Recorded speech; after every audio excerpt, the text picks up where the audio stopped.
રાજકોટમાં કુવાડવા રોડ નજીક આવેલ શ્રી ઓમ કોલેજ દ્વારા ધ કલ્ચરલ ફેસ્ટ 2025નું આયોજન કરવામાં આવ્યું હતું। શ્રી ઓમ કોલેજ દ્વારા સાંસ્કૃતિક કાર્યક્રમનું આયોજન કરવામાં આવ્યું હતું। વર્ષ દરમિયાન અલગ અલગ એક્ટિવિટીમાં પ્રથમ આવેલ દીકરીઓનું સન્માન કરાયું હતું। 300 જેટલી દીકરીઓએ કાર્યક્રમમાં ભાગ લીધો હતો। દીકરીઓ પોતાના જીવનમાં ઉત્તરોત્તર પ્રગતિ કરે તેવો કોલેજનો ઉદ્દેશ્ય છે। મુખ્ય અતિથિ તરીકે જામનગરના ધારાસભ્ય રીવાબા જાડેજા ઉપસ્થિત રહ્યા હતા અને દીકરીઓનો જુસ્સો વધાર્યો હતો। Doctor Paresh Rabari, trustee Shri Om college. રાજકોટમાં સામાકાંઠા વિસ્તારમાં માત્ર દીકરીઓ માટે ચાલતી કોલેજ એટલે શ્રી ઓમ કોલેજ। આજે વર્ષ દરમિયાન જે અલગ અલગ એક્ટિવિટી થઈ હોય, રાષ્ટ્રીય શિક્ષા નીતિને ભાગ અંતર્ગત જે નવી દીકરીઓની કળા કૌશલ્યની જે આખા વર્ષ દરમિયાન પ્રવૃત્તિ થઈ હોય એમને સત્કારવાનો કાર્યક્રમ છે। સાથે જ તેમની અંદર છુપાયેલી કળાને એક પ્લેટફોર્મ પૂરું પાડી શકાય એની માટે સાંસ્કૃતિક કાર્યક્રમોનું આયોજન આજે શ્રી ઓમ કોલેજ દ્વારા કરવામાં આવ્યું છે। 300 જેટલી કોલેજની દીકરીઓએ આ ફંક્શનમાં ભાગ લીધેલો છે। આજે ચીફ ગેસ્ટ તરીકે સ્ત્રીઓ માટે પ્રેરણારૂપ સમાન અને જે યંગ જનરેશનનું પ્રતિનિધિત્વ વિધાનસભામાં કરે છે એવા શ્રીમતી રીવાબા જાડેજા આપણી વચ્ચે પધારેલ છે। સૌપ્રથમ તો આ કોલેજ જે છે એ પેરેન્ટ્સ માટે ચિંતા મુક્ત રહેવા માટેની કોલેજ છે। એટલા માટે કે દીકરીઓ આજના સમયમાં જ્યારે કોલેજે આવે ત્યારે એનો મેસેજ એના પેરેન્ટ્સના ફોનમાં જતો રહે છે। એ અહીંથી નીકળે એટલે એને ફરીવાર મેસેજ જાય છે। એટલે પેરેન્ટ્સ જે છે એને ક્યારેય આજના સમયમાં ચિંતા રહેવાનું કોઈ કારણ નથી। બીજું કે વર્ષ દરમિયાન રાષ્ટ્રીય શિક્ષા નીતિનો પૂરેપૂરો અમલ આ કોલેજમાં કરવામાં આવે છે। વિવિધ સાંસ્કૃતિક અને સ્પોર્ટ્સની એક્ટિવિટી પણ કોલેજની દીકરીઓને કરવામાં આવે છે। સાથે સ્પર્ધાત્મક પરીક્ષામાં સૌથી વધારે સારું પ્રદર્શન કરી શકે એની માટે પણ એમને તાલીમ આપવામાં આવે છે। વિદ્યાર્થીઓનું બાળ માનસ આપણે જ સૌએ ભેગા મળી અને ડાયવર્ટ કરવું પડે। એમને સતત એક્ટિવિટીમાં સ્પોર્ટ્સ અને કલ્ચરલ એક્ટિવિટીમાં રસ જગાડવો પડે, વાંચનમાં રસ જગાડવો પડે। એ આપણે સૌએ સાથે મળીને કરવું પડશે। પ્રકારનો કાર્યક્રમ છે જે કલ્ચરલ વેલ્યુઝને ક્યાંક કમ્પાઇલ કરી અને ફ્યુચર જે દીકરીઓ છે જેમનું ફ્યુચર છે એ એક માધ્યમથી બીજા માધ્યમમાં સ્વિચ થવા જઈ રહ્યું છે। ત્યારે મારે ખાસ દીકરીઓને એ જ કહેવાનું કે college life, school life, fun, મસ્તી, એન્ટરટેનમેન્ટ, એન્જોયમેન્ટ આપણે સોસાયટી વિશે એટલા બધા કીન ના હોઈએ, સમાજ વ્યવસ્થા માટે થઈ અને થોડા જાગૃત ના હોઈએ, લેઝીનેસ, એન્જોયમેન્ટ અને ઘણા બધા હોર્મોન્સથી ફિઝિકલ અને મેન્ટલ ચેન્જીસ જે સમયાંતરે થતા હોય અને પછી ઓલ ઓફ સડન જ્યારે ગ્રેજ્યુએશન આવે ને પછી એકચ્યુઅલ વર્લ્ડ જે કોલેજના ગેટથી બહાર શરૂ થતું હોય। સ્કૂલ કોલેજીસમાં શિક્ષકગણની વડ છે એ બહુ જાજી તમને યાદ ત્યારે આવશે કે જ્યારે સમાજ જીવનમાં આપણે એવા કોઈ મુકામે ટ્રેક થઈએ કે જ્યાં આપણે આપણા શિક્ષકો, આપણા વાલીઓ તરફથી જે ઠપકો આપણને મળેલો ત્યારે ખૂબ મીઠો લાગે કે આ પોતાના હતા અને અમને કહેતા હતા। નાની નાની વાતમાં અમારા વ્યક્તિત્વ ઘડતરની વાત હોય, શિક્ષણની વાત હોય એ વધારે સારી રીતના કરી શકાય માટે સતત અમને કહેવામાં આવતું। એ આ દિવસો છે ખૂબ મધુરા છે, ખૂબ મેમોરેબલ છે। College days are the best days એવું મારું માનવું છે। સ્ટીલ હું અત્યારે મારા કોલેજના દિવસો છે યાદ કરું છું બિકોઝ મારે તો 4 વર્ષ છે એ દીકરાઓ સાથે થઈ અને મેં પસાર કર્યા છે અને એ હું મારી લાઈફના બેસ્ટ મેમોરેબલ એટલે કહું છું કેમ કે મિકેનિકલ એન્જિનિયરિંગ જે ચૂઝ કર્યું એ મારી ચોઈસ નથી, મારા ફાધરની અને મારા અંકલની ચોઈસ હતી કે દીકરી તરીકે એવા ફિલ્ડમાં એટલે તમને જોવું જોઈએ કે જ્યારે તમને જોઈએ અને બીજી 10 દીકરીઓ પ્રેરિત થશે અને એ બાબત ઉપર આપણે મોહર મારી શકશું કે કોઈ પણ ક્ષેત્ર એવું નથી કે જ્યાં દીકરીઓ છે એ આગળ ના વધી શકે। જનરલી મિકેનિકલ એન્જિનિયરિંગ છે એને બોયઝનું ડોમિનેટિંગ ક્ષેત્ર કહી શકાય। મેં lathe machine, milling machine, drilling machine, કારખાનાઓની વિઝિટ અને જોબ વર્કથી માંડીને તમામ કામ કરેલું છે। પણ એક જે બાબત મને ખૂબ સ્પર્શે છે એ છે કે જે સ્ટ્રેટ ફોરવર્ડનેસ, બરાબર, ઓપનનેસ અને કઠોર પરિસ્થિતિ અને ઓકવર્ડ સિચ્યુએશનને શીખવતા એ મને 4 વર્ષ જે છે એ શિક્ષણ મળ્યું। અને અમારા લકીલી હેડ ઓફ ડિપાર્ટમેન્ટ બી એક લેડી હતા તો એમની ટફનેસ, મેન્ટલ ટફનેસ જે મને ક્યાંક સ્પર્શી તો ખૂબ એ દિવસોને યાદ કરું છું।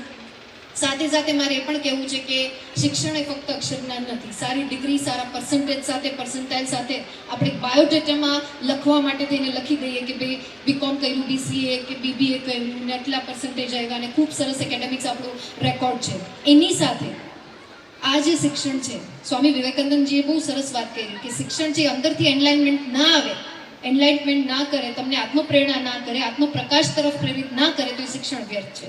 એટલે હવે તમે સમાજના એવી વ્યવસ્થામાં પગ મૂકવા જઈ રહ્યા છો જ્યાં ડગલે ને પગલે ઘણી વખત તો ખુદને સાબિત કરવામાં જ આપણે સ્ટ્રગલ કરતા હોઈએ છીએ કે મેં આટલું સરસ મારું વ્યક્તિત્વ ઘડતર, મારું ડિગ્રી, મારું ખુદનું મેં પરફોર્મન્સ મલ્ટીટાસ્કિંગ, મલ્ટી ટેલેન્ટેડ બનાવ્યું છે, છતાં મારે વારે પોતાની જાતને પુરવાર કરવી પડે છે. ત્યારે તમારું એકચ્યુઅલ જે શિક્ષણ છે, એકચ્યુઅલ એજ્યુકેશન છે, કે અક્ષર જ્ઞાન પૂરતું સીમિત ના રહેતા આવનારા સમયના સારા નરસા દરેક પહેલુમાં તમને ફાઇટ કરવા માટે ઇનર બૂસ્ટ આપશે, ઇનર સપોર્ટ આપશે. અને સાચું શિક્ષણ એ છે કે જે સત્યની સાથે ઊભા રહેતા શીખવશે. પોતાના એથિક્સ અને મોરાલિટી સાથે ક્યારેય પણ કોમ્પ્રોમાઇઝ ના કરવું એ પણ સાચા શિક્ષણનો એક ભાગ હોય છે. કેમ કે ઘણી વખત આપણે એવી લાલચોમાં ફસાઈ જઈએ કે જ્યાં શોર્ટકટ્સ છે.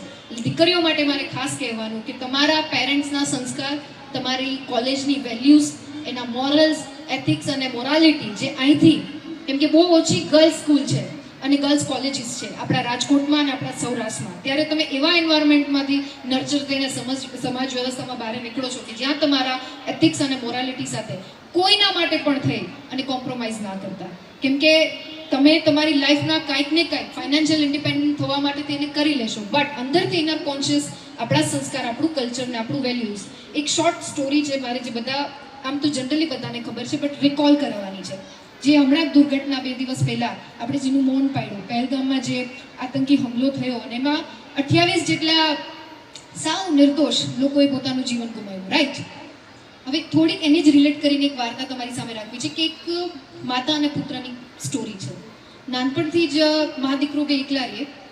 હવે શરૂના એના ઇનર સ્કૂલના ડેઝમાં એ એના સાથી જે વિદ્યાર્થી હોય એની પેન્સિલ ઘરે લઈને આવે અને એના મમ્મીને કહે, મમ્મા જો આજે મેં આની પેન્સિલ લઈ લીધી. એટલે એના મમ્મી ધ્યાન ના આવ્યું, કાંઈ વાંધો નહીં.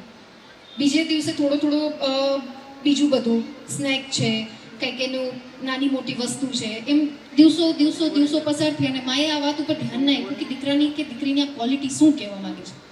કોલેજ લાઈફમાં સેમ આ જ બધી બાબત રેપ્લિકા થઈ. એની માને થોડીક વખત આમ અંદરથી કહેવાનું ઈચ્છા થઈ છે, પછી એમ કંઈક સુધરી જશે. એને ક્યારે એવી દરકાર ના લીધી કે હું મારા દીકરાને કાન ખીચીને એમ સમજાવું કે બેટા આજે તે આ 1 રૂપિયો પેન્સિલ કે કંઈ નાની મોટી ફાઇનાન્શિયલ જે તે ચોરી કરી અથવા તો કોઈનું લઈ લીધું એ સારી વાત ના કહેવાય. ધીમે દીકરાની આ જે કુટેવ છે એ ક્રાઇમમાં કન્વર્ટ થવા લાગી.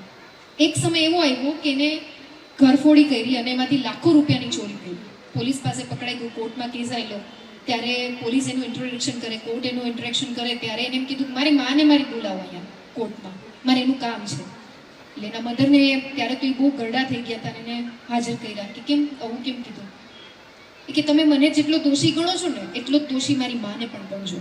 કેમ કે જો પહેલા ધોરણથી એને મારા કાન ખેંચી અને મને સમજાવ્યું ના હોત કે બેટા ખોટું કહેવાય, આ ના કરવું જોઈએ, તો આજે મેં આ ચોરી ના કરી હોત. એ જ રિલેટ કરું છું સેમ કે આતંકી જે હુમલો થયો, આ વાત મારા બહુ નજીકના કર્નલ ફ્રેન્ડ્સ છે, રિલેટિવ્સમાં બી છે. મારે એકાદ મહિના પહેલાં એમને મળવાનું હતું. ત્યારે હું એ પોતે 2.5 વર્ષ, પોણા 3 વર્ષ છે એ પુલવામામાં કર્નલ અને મેજર તરીકે સર્વ કરતા હતા. ત્યારે મેં એમની સાથે ઇન્ટરેક્શન કરી, પરિસ્થિતિ શું છે. એ કે સી ઘણા કાશ્મીરી એવા છે કે જેને શાંતિ જોઈએ છે. બહુ ઓછા એવા લોકો હવે બચ્યા છે કે જેને ટેરર અને આતંકીને અશાંતિ જોઈએ છે. 370 અબોલ્યુશન થયું પછી અમને ફૂલ ફ્લેજ આર્મી અને પોલીસને પાવર છે કે અમે ત્યાં ઇન્ટરેક્શન કરી શકીએ. સિવિલિયન અને મિલિટન્ટ્સને છે એ અલગ કરી શકીએ અને પ્રોપર ચેનલાઇઝ વેમાં ત્યાં સિક્યોરિટી અને સેફટી માટે પ્રોટોકોલ્સ કરી અને રાખી શકીએ. બટ એક વાત જેણે કરી ને એ મને અંદરથી આઈ વોઝ સો સેકન્ડ કે આ કઈ રીતના પોસિબલ થાય. એક અમે 16 વર્ષના દીકરાને પકડ્યો. ઇલીગલ એક્ટિવિટીઝમાં એનો હાથ હતો ને અમે એને જેલમાં છે એ ટોર્ચર કર્યું, માર્યું, આ તેને એ કંઈ બોલતો જ નહોતો. પછી અમને વિચાર આવ્યો કે આને મેન્ટલ પ્રેશર અને મેન્ટલ ટોર્ચર કરીએ થોડું. એટલે એના ઘરેથી એના મમ્મીને લઈને બેસાડી દીધા ત્યાં અને એની સામે અમે એને બ્રુટલ બીટિંગ કર્યું. એ દીકરાને કંઈક વાગ્યું, પોલીસે માર્યું હશે, ટોર્ચર કર્યું હશે, તો એને લાગ્યું અને એ થોડું લોહી છે એ આમ સ્પ્રેડ થયું. તો પેલી માં છે એ જે બેરેકમાં એ હતો ત્યાં એને લોહીનું ખાબોચું જોયું અને એને આમ કરી અને નમન કર્યા. એ કે મારો દીકરો છે અલ્લાહને વાલો થઈ જશે તોય મને ફરક નથી પડતો, આ એક મરશે બીજા હું 3 ઊભા કરીને રાખી દઈશ. See the mentality of mothers, see the mentality of women. તમે તમારી અત્યારની જનરેશનને અને ફ્યુચર જનરેશનને કઈ દિશામાં આગળ વધારવા માંગો છો એ તમારા ઉપર છે. કહેવાય છે કે સ્ત્રી છે એ વિનાશનું કારણ બની શકે અને સ્ત્રી છે એ સર્જનનું કારણ બની શકે અને પ્રોડક્ટિવિટીનું કારણ બની શકે. એટલે આપણે આપણી જાતને, આ સ્ટોરી કહેવાનું એક જ રીઝન છે કે હવેના સમયમાં તમે ગ્રહસ્થ જીવનમાં લગ્ન ગ્રંથિથી જોડાશો, તમારા ઉપર ફક્ત તમારી રિસ્પોન્સિબિલિટી નથી, આ દેશની રિસ્પોન્સિબિલિટી છે. સમ ઓન અધર વે. આપણે પોતાની જાતને બહુ ઊંચી આંકીએ છીએ કે ભાઈ આપણું જવાબદારી તો બસ ઘર ગ્રહસ્થી સંભાળવી, બાળકોને સંભાળવા અને એમનું ભણતર, એમનું લગ્ન વ્યવસ્થા ઠીકઠાક ચાલે એટલે આપણું કામ પૂરું. નહીં, અહીંથી આપણું કામ શરૂ થાય છે કે તમે કેવી ફ્યુચર જનરેશનના હાથમાં આ દેશનું સુકાન સોંપવા માંગો છો. ચાહે તો એને કસાબ જેવા આતંકી બનાવી શકો, ચાહે સ્વામી વિવેકાનંદ જેવા છે એ મહાપુરુષ પણ બનાવી શકો. એ તમારા હાથમાં છે, એક સ્ત્રીના હાથમાં છે. હું ભાઈઓને એટલે દોષ નથી આપતી કેમ કે ફાઇનાન્શિયલ સિક્યોરિટીનું કામ જે છે એ જનરલી કુદરતની જે વ્યવસ્થામાં છે એમને સોંપેલું છે. સેમ કેસમાં મને લાગુ પડે છે કે મારા હસબન્ડ બારે હોય તો મારે મારી દીકરીનું ધ્યાન, એને સંસ્કાર, એનું એજ્યુકેશન, એની મેન્ટલ હેલ્થ અને એ શું વિચારે છે જોવાની જવાબદારી મારી છે, ઘરના ફિમેલ મેમ્બર્સની છે. એમાં આપણે નબળા નથી કે અશક્ત નથી, અબળા નથી. આપણે એમ કહીએ કે ભાઈ મારે નોકરી કરવી છે અને બે ઇક્વલ રિસ્પોન્સિબિલિટી હોવી જોઈએ, મારા હસબન્ડે ડાયપર ચેન્જ કરતા હોવા જોઈએ, મારા હસબન્ડે મારી દીકરીને આ કરતા હોય છે. કરે, સમય મળે ત્યારે ડેફિનેટલી કરે, મારા હસબન્ડે કરે છે. બટ મેઇન રોલ જે વ્યક્તિત્વ, ચારિત્ર ઘડતરનો જે મહત્વનો મુદ્દો છે એ ઈશ્વરે, કેમ કે 9 મહિના જો આપણે બાળકને રાખી અને અસહ્ય વેદના સાથે બાળકને જન્મ આપી શકીએ તો એના વ્યક્તિત્વ ઘડતર નિર્માણનું કામ જે છે ઈશ્વરે આપના હાથમાં સોંપ્યું છે. બાકી આપણે જયવંતાબાઈ, જીજાબાઈના હાલરડા યાદ ના કરતા હોય, એવી એકે માઓનો ઇતિહાસ છે એ ના લખાયો હોય કે જેને આવા બહાદુર છે એ રાજાઓને અને મહાપુરુષોને જન્મ આપ્યો. કહેવાનો મતલબ આજનું આ કલ્ચરલ ફેસ્ટિવલ આવનારા સમયમાં સમાજ જીવનની જે વ્યવસ્થાઓ છે એમાં ખૂબ આગળ વધો, કરિયરની ટર્મ્સમાં ખૂબ આગળ વધો, ફાઇનાન્શિયલી ઇન્ડિપેન્ડન્ટ બનો, સ્ટેબલ બનો કે તમારા પરિવારને તમારા ઉપર ગર્વ થાય, સમાજને તમારા ઉપર ગર્વ થાય. દીકરીને કહીને બીજા 10 માતા પિતા એમ કે અમારી દીકરીને આ દીકરી જેવી બનાવવી છે. સવાયું થવાની જરૂર નથી, આપણે ઓલરેડી સવાયા છીએ. બાળકને અને નવી પેઢીની સર્જન શક્તિ જે છે ઈશ્વરે આપણને સોંપેલી છે. જરૂર છે તેને સાચી દિશામાં તાલીમબદ્ધ રીતે આપણે આપણું કલ્ચર, આપણા રૂટ્સ, આપણો ઇતિહાસ ક્યારેય પણ ના ભૂલીએ કેમ કે જે દેશ પોતાનો ઇતિહાસ ભૂલે છે એનું વિનાશ અને પતન નિશ્ચિત છે. એટલે આપણે ગમે એટલા modernity, jeans, denim, shorts, whatever you want to wear, but એની સાથે સાથે આપણું કલ્ચરલ વેલ્યુઝ, આપણા સંસ્કાર, આપણી જે ડાયવર્સિટી છે એને પણ તમે કેરી ફોરવર્ડ કરો અને આવનારા સમયમાં આ દેશ માટે થઈ, આપણા સૌરાષ્ટ્ર, આપણા ગુજરાત માટે થઈને પણ ઈધર ઓર વેમાં તમે કોન્ટ્રીબ્યુટ કરો. ચાહે તમારા સોશિયલ વર્કના ટર્મ્સમાં હોય, ચાહે કોઈ તમે જોબ કરો છો એના ટર્મ્સના માધ્યમથી હોય, ચાહે પબ્લિક સર્વિસના માધ્યમથી હોય, ચાહે બ્યુરોક્રેસીના માધ્યમથી હોય, ચાહે ડિફેન્સ સર્વિસીસના માધ્યમથી હોય. મેં પહેલાં જ આ વિડીયો પ્લે કર્યો એમાં પણ હું કહેતી હતી કે હવે ઇન્ફ્રાસ્ટ્રક્ચર, ઇકોનોમી અને જે રીતના વ્યવસ્થા છે એ મોદી સાહેબ દ્વારા કરવામાં આવી છે. બહેનો ફક્ત નારી સશક્તિકરણની વાતો નથી કરતા, હકીકતમાં. અને મને તો એક કિસ્સો ખૂબ, હું જે જગ્યાએ જાઉં છું દરેક જગ્યાએ વાત કરું છું, મને સ્પષ્ટ જો કોઈ કિસ્સો હોય તો મોદી સાહેબ જ્યારે ફર્સ્ટ ટાઈમ પ્રધાનમંત્રી બન્યા ત્યારે એમણે લાલ કિલ્લા ઉપરથી 15મી ઓગસ્ટે ધ્વજવંદન કરીને એક વાત બહુ બ્લન્ટલી કીધી, સેન્સિટિવ વાત છે કે ભાઈ મારી માતાઓ, દીકરીઓ જે છે, બરાબર, દીકરીઓ જ્યારે માસિક ધર્મમાં બેસે ત્યારે મેજોરિટી ગ્રામ્ય વિસ્તારમાં છે એ સ્કૂલ છે એ છોડી દેતી હોય કેમ કે એમને તકલીફ થાય, એ ના જઈ શકે, બરાબર, વ્યવસ્થાના હિસાબે નથી જઈ શકતી. ત્યારે એમણે લાલ કિલ્લા ઉપરથી આ વાત કીધેલી છે. તમે યુટ્યુબ ઉપર સર્ચ બી કરી શકો છો કે ભાઈ આજથી હું ડિક્લેર કરું છું કે ફક્ત 1 રૂપિયામાં દીકરીઓ માટે થઈ અને સેનેટરી નેપકિન્સ છે અમે ઉપલબ્ધ કરાવશું. આ નાની સૂની વાત નથી, આ સેન્સિટિવની વાત છે, આ સંવેદનાની વાત છે કે જ્યારે ભારતીય જનતા પાર્ટીની વાત હોય, મોદી સાહેબની વાત હોય, ગુજરાત ગવર્મેન્ટની વાત હોય, મુખ્યમંત્રી શ્રી ભૂપેન્દ્રભાઈ પટેલ સાહેબની વાત હોય કે અમને મહિલા ધારાસભ્યને ગ્રાન્ટમાં એટલે વધારો કરી દીધો કે અમે છેવાડાના વ્યક્તિ સુધી પહોંચી શકીએ.